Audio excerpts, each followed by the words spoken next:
continuing coverage. CBS News, 60 Minutes, Sunday on CBS.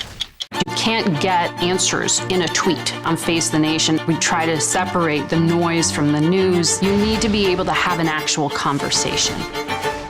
I'm 48 Hours, Erin Moriarty. Go beyond the scene of the crime and inside the investigation. Join me on a true crime journey to justice. Listen to my original podcast, My Life of Crime, now available wherever you get your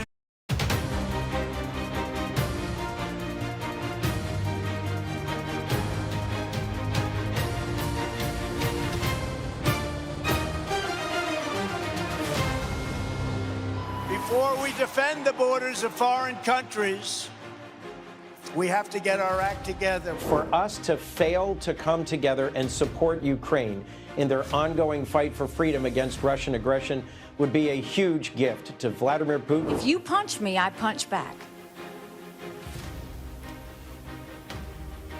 Ron DeSantis has lied in every one of his commercials. Hi, I'm Scott McFarland in Washington, and welcome to America Decides. They have the potential to be landmark negotiations. For the first time in a generation, the Senate is seeking to successfully overhaul U.S. immigration law. It's an ambitious undertaking, trying to solve one of the thorniest issues in politics and tying that solution to financial aid to Ukraine as it fights a war with Russia.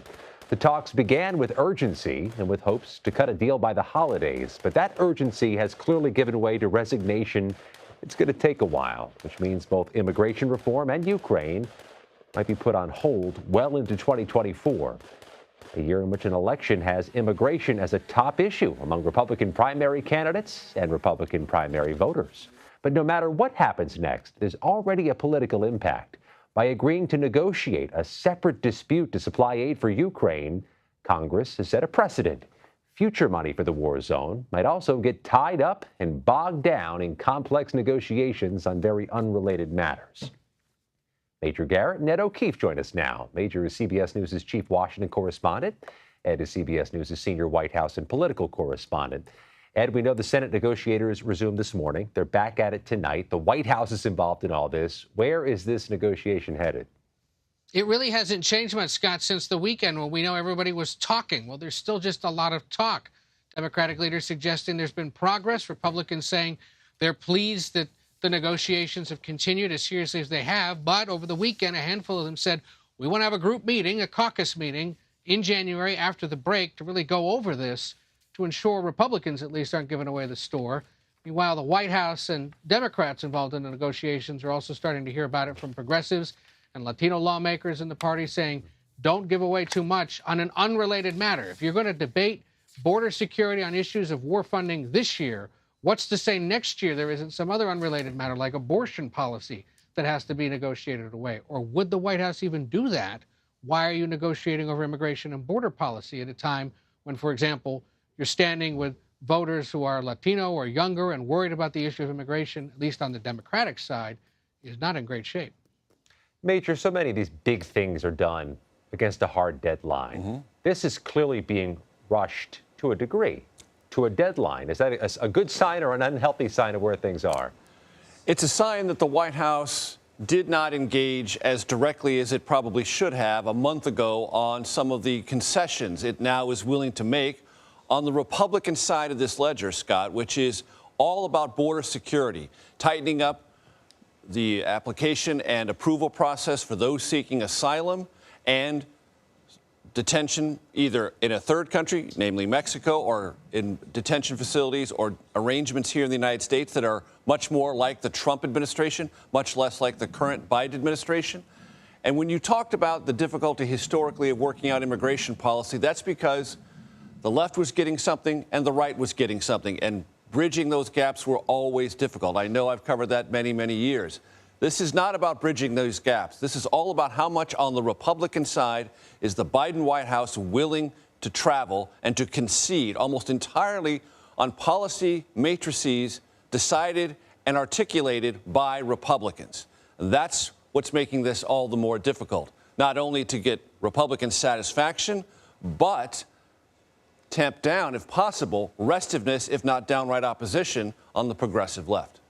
This is a battle, Ed, that really feels like it's being fought on Republicans' preferred turf. Is there any sense from anybody at the White House they could have or should have gotten involved with this earlier? Oh, even if they did feel that way, Scott, they'd never say it even privately. This is one of the most stubborn White Houses, maybe, when it comes to negotiating, certainly on this issue, when you have a president who is no fan of having to take up the issue of immigration policy whatsoever. Major suggested that they should have gotten engaged a month ago. Some would argue they should have perhaps engaged in October when the initial ask for border security funding was included in the president's initial funding request. Democrats and Republicans have faulted the White House for that, for literally waiting until last week, like most college students do this time of year before they head home to mom for the holidays to finish their term papers. That's exactly what the White House is caught in here now. And, you know, the big goal of the fall for this White House was to get security funding for Ukraine and Israel to ensure that those operations could continue, to meet the president's goal of democracies standing against autocracies and ensuring that American troops are never committed to these two conflicts. They failed, or they failed so far, with the clock ticking, with the House gone for the year. And now they're going to have to somehow save face through January and hope that Republicans, when they get back, are still willing to negotiate as we inch closer to a presidential primary season that's going to put the current president's former and likely future nemesis back on the ballot and talking every day, multiple times a day potentially when he's not in court, about the issue of border security and immigration, as he has in recent days, once again roiling the race by talking about things that certainly anger and upset a lot of people in this country. Yeah, Major, let's expand on that. Not only is Donald Trump talking immigration, he's using that phrase, poisoning the blood of America when there is immigration to America. I suspect he knows exactly what he's doing, but what do you make of it? So there is an opening for the former president to be very aggressive in this space. Centrist Democrats know that it's very difficult to go to their district and say we need $61 billion more for Ukraine, but not money or policy changes at our southern border. Even in swing districts, that doesn't really work. Americans, independents, some Democrats, and almost all Republicans want border policy changes. That's a political reality, one that the White House is late in acknowledging, but has acknowledged. That's why these negotiations are going on. For the former president, this creates what appears to be an opening, but not an opening as broad as he has rhetorically taken it. Even those who want tighter border security policies don't want, and there's no indication in our polling at all that suggests people want anyone seeking the presidency of our country to sound like Benito Mussolini, sound like Adolf Hitler, to use any rhetoric that even comes close to that kind of exclusionary and authoritarian language, othering in mass stereotypical language anyone who might come to this country seeking asylum, as the former president does. Yes, does it work with a very core, small part of his base? Probably. But does it work more broadly, and is it something suitable for a general election campaign? It certainly isn't, even though the former president at times indulges the fantasy that it is. Ed, real quickly, what's the White House reaction to this latest line of rhetoric from Trump? They called it grotesque and fascist-like, suggesting that it's everything that the United States should not be. And it was the Biden re-election campaign that likened what former President Trump said to Adolf Hitler regarding blood poisoning and whatnot. Also called him out for quoting or standing by Kim Jong-un and Vladimir Putin in those remarks on Saturday night.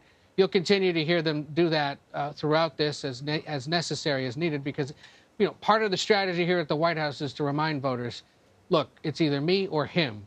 And if you're okay with him, fine. But if you're not, I may be your only and your best option.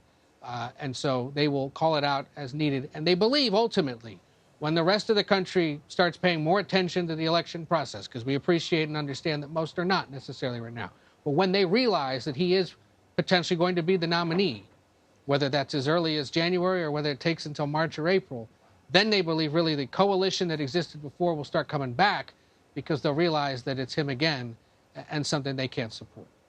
Have an extra moment, Major. What do you make of that theory? It seems to be that the coalition will reform that hasn't reformed just yet. Well, the best way to motivate, mobilize, and activate the 2020 Biden coalition is former President Trump. There's no question about that. In a strange way, former President Trump needs Biden as his political boogeyman, if you will, and President Biden and the coalition of 2020 need Trump as a great uniting force to put many other issues, important though they are, to the back burner because of the sense of, if not mortal threat, near mortal threat that they believe former President Trump presents. Of course, there are those in the Trump coalition who believe President Biden represents a kind of mortal threat. So you have this existential attitude about the future of America. Both campaigns will try to cite that and use that if 2020 teaches us anything, demographically and otherwise, that there is a net advantage in that 2020 coalition coming together more for President Biden than former President Trump. Major Garrett in New York, Ed O'Keefe at the White House. Thank you both. An appeals court has rejected Mark Meadows' bid to move his Georgia election interference case to federal court. A move to federal court would have given Trump's former chief of staff a wider jury pool rather than one just from heavily Democratic Fulton County. He's one of the 18 people indicted alongside former President Trump for their efforts to overturn the 2020 election results in Georgia. Meadows has pleaded not guilty to his role in the alleged conspiracy. Former President Trump is ahead of the rest of his rivals in 2 key states. What our new CBS News polling is revealing about the state of the race next on America Decides.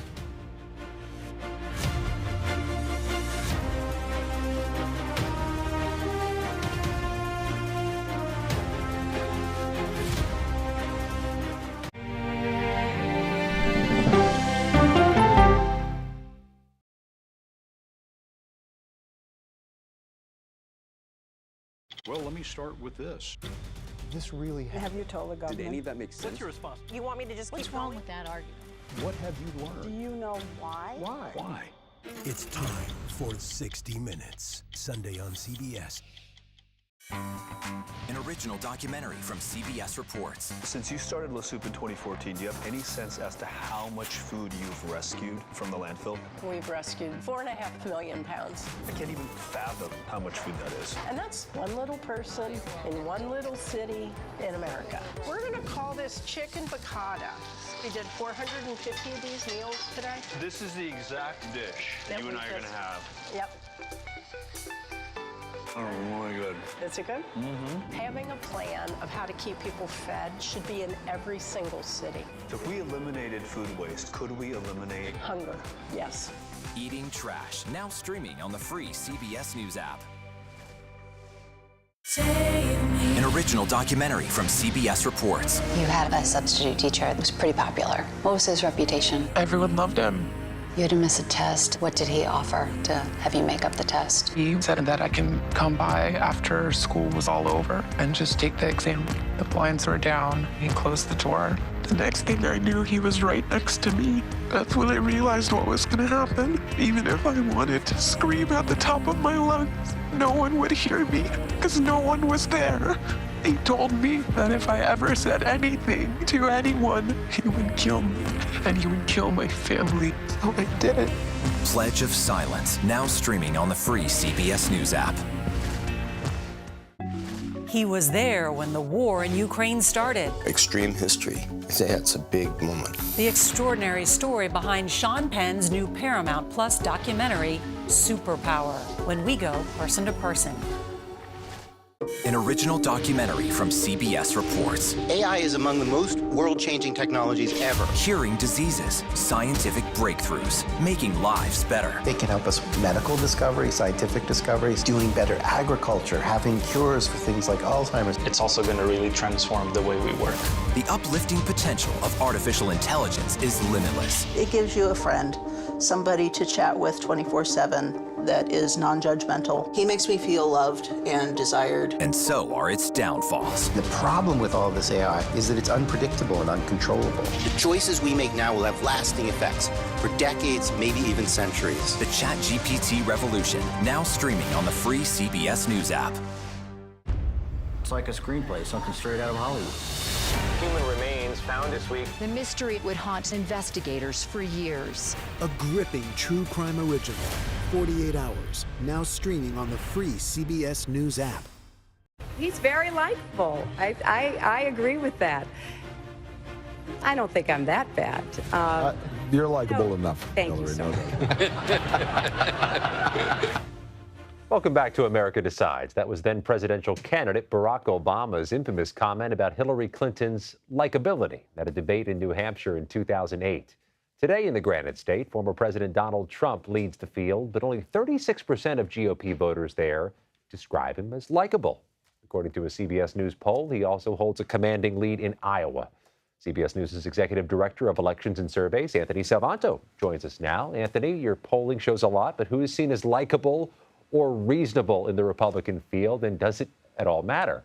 Hey there, Scott. Yeah, let's unpack our adjectives here, right? You pointed out at the start, Donald Trump doesn't necessarily do as well on that characteristic, but here's one that he does do well on, right? Being a strong leader. And he sort of laps the field in that. He's got a big lead on that. And look, the point is there are different characteristics that rise at certain times in certain elections, and that's one of them. Here's another one that's behind Nikki Haley's rise, being described as reasonable. And she's got a pretty wide gap on a lot of the other candidates on that. And that's a big reason why she's had such a move from the fall, where she started to consolidate a little bit of that non-Trump vote.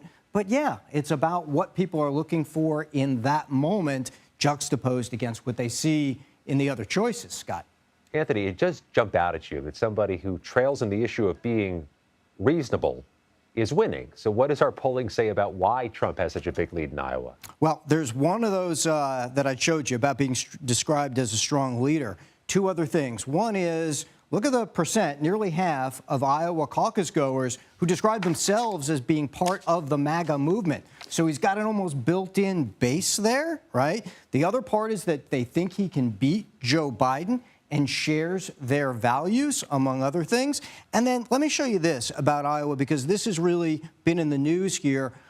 Trump's comments about his ideas for deporting undocumented immigrants. Look at the support, and it's strong in both New Hampshire and Iowa, but look at the support for that idea in Iowa. This is one data point, among others, the idea of making abortion illegal, the idea that there's a lot of these conservative, a lot of these right-leaning voters who are there that kind of matches up with the rhetoric and the things that the former president is talking about. Iowa is often the more conservative, more right-leaning state, but then you see some of these policies where it really lines up, Scott.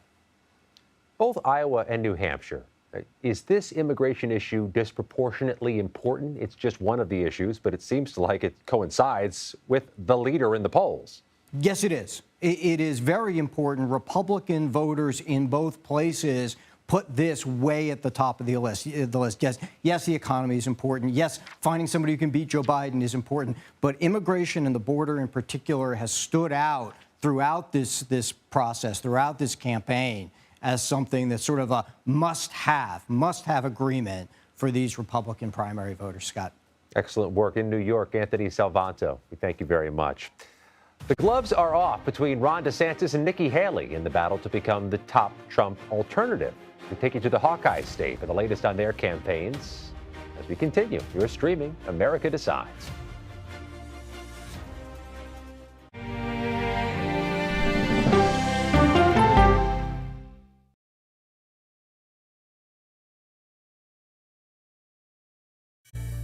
An original documentary from CBS reports. It was genocide, a deliberate effort by the United States government to eliminate the food source that was relied upon by Native American tribes.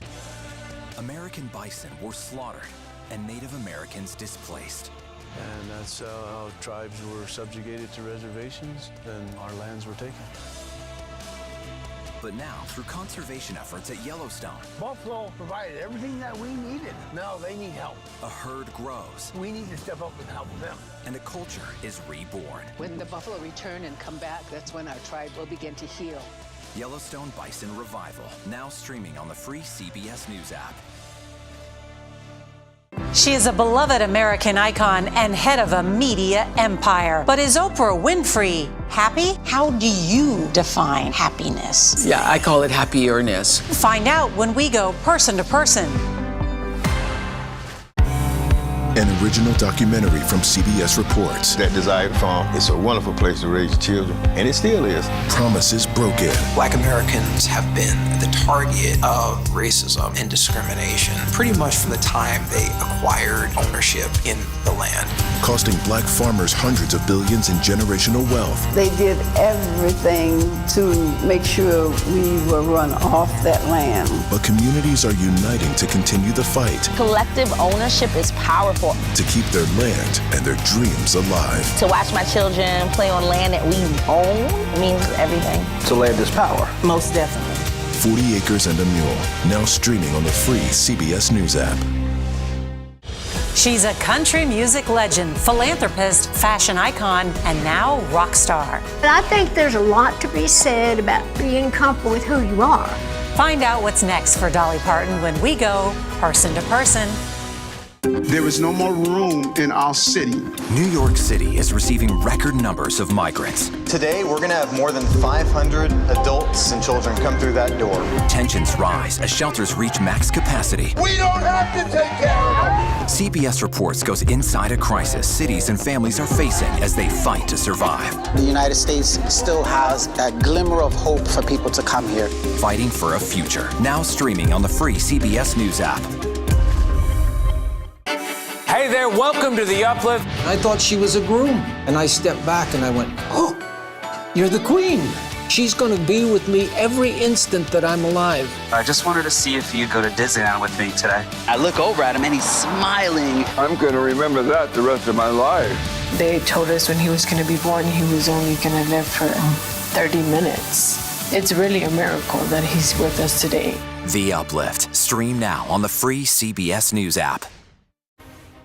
Welcome back to America Decides. We're just 4 weeks away from the Iowa caucuses. And while former President Donald Trump holds a commanding lead in the state, Nikki Haley and Ron DeSantis find themselves in a war of words. Here's some of what we heard in Iowa earlier today. And if you punch me, I punch back. Ron DeSantis has lied in every one of his commercials. They've been fact-checked. There's a real risk that she would send American troops to Ukraine to fight. And I look, as the only veteran in the race, that is not in our interest. CBS News campaign reporters Nydia Cavazos and Aaron Navarro join us now in what is clearly a tropical paradise. Nydia is following the Haley campaign, Aaron is following the DeSantis campaign, and they're wearing their winter clothes as is advised.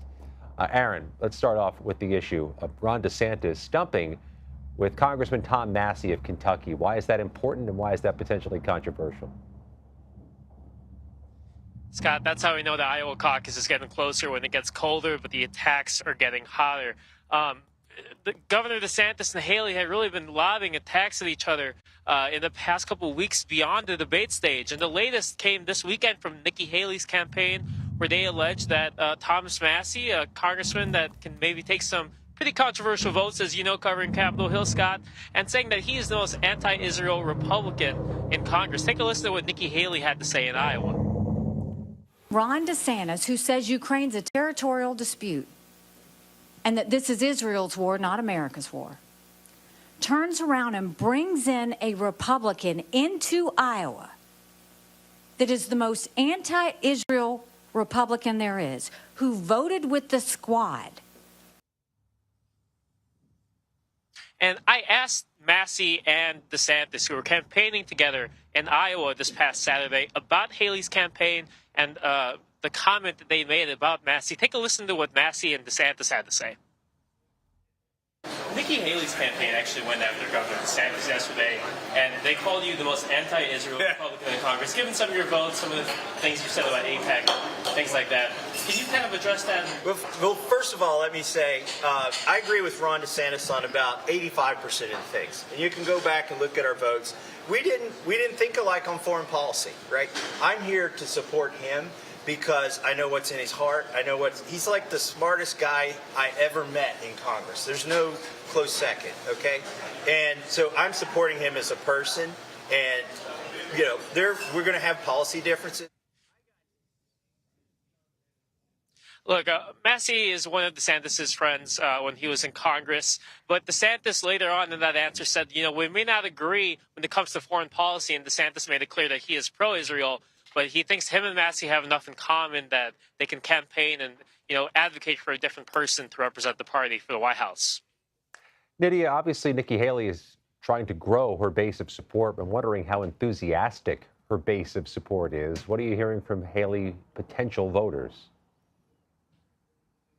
Yes, well, voters here in Iowa very much know that they have less than 30 days to make up their minds and stand behind a candidate. Many say, Iowa here, according to the latest polls, and according to even CBS latest poll on Sunday, shows that Trump continues to be the front runner. He continues to lead and historically lead here in Iowa. But here in Iowa, what I'm getting from the ground is that while Trump continues to lead, a lot of voters are also very much tired of the drama. They're tired of the drama that comes with Donald Trump. And though they say they very much support his policies, they've supported him in the past, they're looking around to see if there's another candidate who will sort of resemble his policies, but without the drama. And in this case, many voters are attending Nikki Haley's campaign events. And what I often hear is that they're sort of still deciding between Nikki Haley, Ron DeSantis, and Trump. But let's take a listen and see what they had to say. But I'm certainly leaning in support towards Ambassador Haley. I think her experience as a governor and also her foreign policy experience she gained by being the United Nations ambassador is a great combination. I think Trump, I think what he's doing what he will do is great. Right now, though, I'm not fully 100% for him. That's why I'm kind of here today, just trying to expand my horizons. I've heard a lot of stuff about her. I've been supporting her for a while now, but to put a face to the name and, really see how she's going to, clean up the country.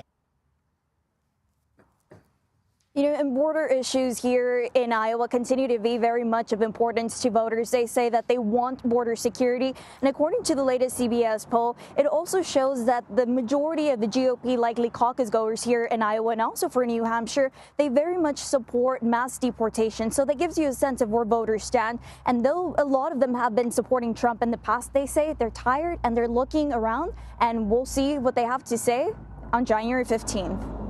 Aaron, it's clear Ron DeSantis is making a large-scale bet in Iowa. I'm wondering, though, over the past few days, the past couple of weeks on your reporting, if this is a make-or-break state to him now. It does feel like it's getting closer to that. From talking to state legislators that support DeSantis, strategists both in D.C., Texas, and Florida, they think that for DeSantis to have a good night, he has to create the political earthquake of maybe beating Trump here in Iowa, or at least coming within 10 points at a close second. They say if the polls kind of borne out and the gap between him and this Trump is still there, the path for argument for a viable, path to the nomination just looks more and more murky. And when you look beyond Iowa at New Hampshire and South Carolina, these are states that Nikki Haley right now at this moment is polling much better than DeSantis. And it really is becoming, the stakes are really getting higher for DeSantis in Iowa, and that's why he's putting so much focus, has invested so much time, and has really deployed a good ground game here, according to Republicans I've talked to. Nydia, let's talk about those New Hampshire numbers. What's the reaction inside the Haley campaign to what is, relatively speaking, a strong set of New Hampshire numbers?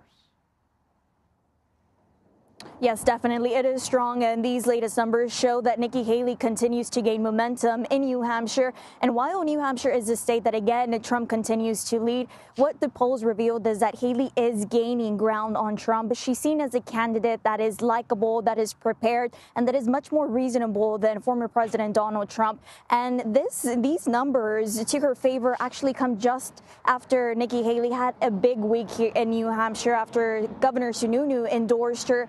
And so we definitely do see this enthusiasm within her crowds. We see the support. And this is a stark contrast to Iowa, where we tend to see a lot of people at her events. They tend to be undecided. But in New Hampshire, they're standing behind her. And also, I want to add in that what also explains and adds up to Nikki Haley's success in New Hampshire is that New Hampshire's primary is also open to independents. So this explains why we continue to see a lot of independents and even Democrats standing behind Nikki Haley at her events.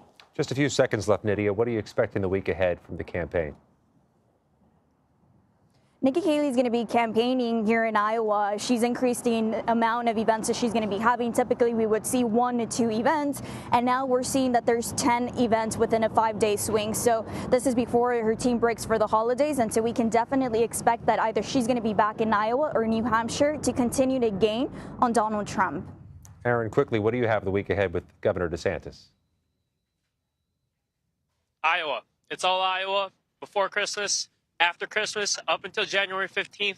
That's really what we're expecting from the Florida governor as he really banks his campaign and path to the potential White House here in Iowa.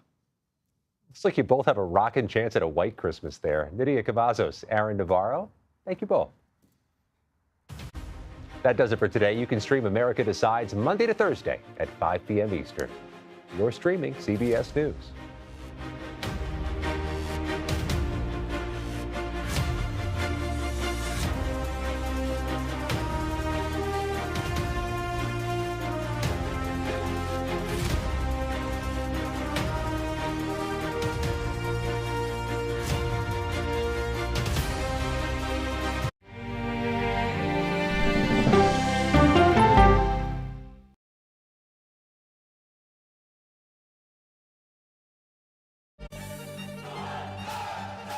Original documentary from CBS reports tensions rising between a powerful country and a vital island. The supply of this technology came grinding to a halt. The world would grind